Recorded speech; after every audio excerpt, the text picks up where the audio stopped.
எல்லாருக்கும் வணக்கங்க. இப்போ எல்லாம் news paper, social media, news இதெல்லாம் எடுத்து பார்க்கவே ரொம்ப கடுப்பாக இருக்குது, ரொம்ப எரிச்சலாக இருக்குன்னே சொல்லலாம்.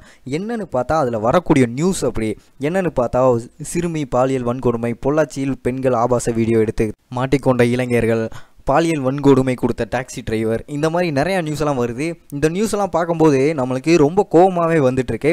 என்ன பண்ணணுன்னே தெரியலை. இந்த மாதிரி ஆட்களெல்லாம் நம்ம நாட்டு கவர்மெண்ட் என்ன தான் பிடுங்கிட்டு இருக்குன்னு தெரியலை. இப்போ என்னடானா புதுசாக இன்னொரு விஷயம் வேறு வந்திருக்கு. அது என்னன்னு பார்த்தா பொள்ளாச்சியில் இந்த 4 பேர் செஞ்ச காரியம் இருக்குல்ல, அதாவது இந்த திருநாவுக்கரசு, பார் நாகராஜ் இவங்களை பற்றின நியூஸ் தான். இப்போ என்னன்னு பார்த்தா புதுசாக ஒரு பொண்ணு ஒன்று ஆடியோ கொடுத்துருக்கு. அந்த ஆடியோவில் ஒரு திடுக்கிடும், அதாவது ஈரக்கொலையை நடுங்கிறாப்புல ஒரு விஷயம் ஒன்று கேள்விப்பட்டிருக்கேன். அந்த பொண்ணு ஒன்று சொல்லியிருக்கு. என்ன சொல்லிச்சு அப்படின்னு பார்த்தா, அவங்களால் பாதிக்கப்பட்ட பெண்களில் நானும் ஒரு பெண்ணு தான். ஒரு நாள் அந்த பண்ண வீட்டில் என்ன பண்ணாங்க, என்னையும் அந்த மாதிரி பாலியல் தொந்தரவு பண்ணிகிட்டு இருந்தாங்க.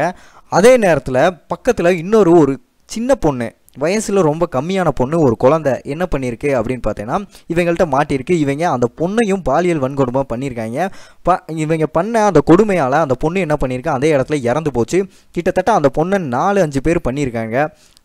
அந்த கொடுமை தாங்க முடியாமல் இறந்த அந்த பொண்ணை என்ன பண்ணியிருக்காங்கன்னா அந்த பண்ண வீட்டு பின்னாடியே அவங்க புதைச்சி வச்சுட்டாங்க அப்படின்னு சொல்லி அந்த பொண்ணு ஒன்று ஆடியோ கொடுத்துருக்கு.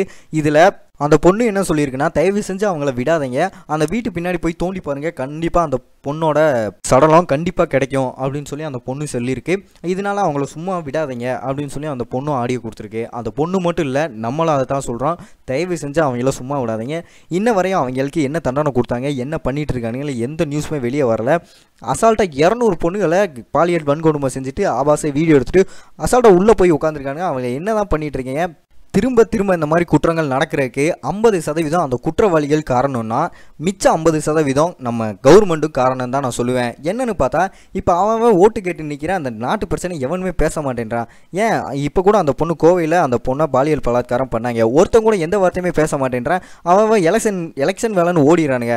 டேய், முதல் நாட்டு பிரச்சனையை கவனிங்கடா, அடுத்து எலெக்ஷன் பிரச்சனையை பார்த்துக்கிறவங்க. கண்டிப்பாக இந்த மாதிரி பிரச்சனைகள்லாம் நீங்கள் சரி பண்ணிங்கன்னா உங்களுக்கு எலெக்ஷனில் தானாகவே ஓட்டு விழுவோம். ஆனால் நீங்கள் இந்த பிரச்சனையே பார்க்க மாட்டேங்க, என்னடா நாட்டை ஆள போகிறீங்க அப்படின்னு சொல்லி நிறைய பேர் சொல்லிட்டு தான் வராங்க.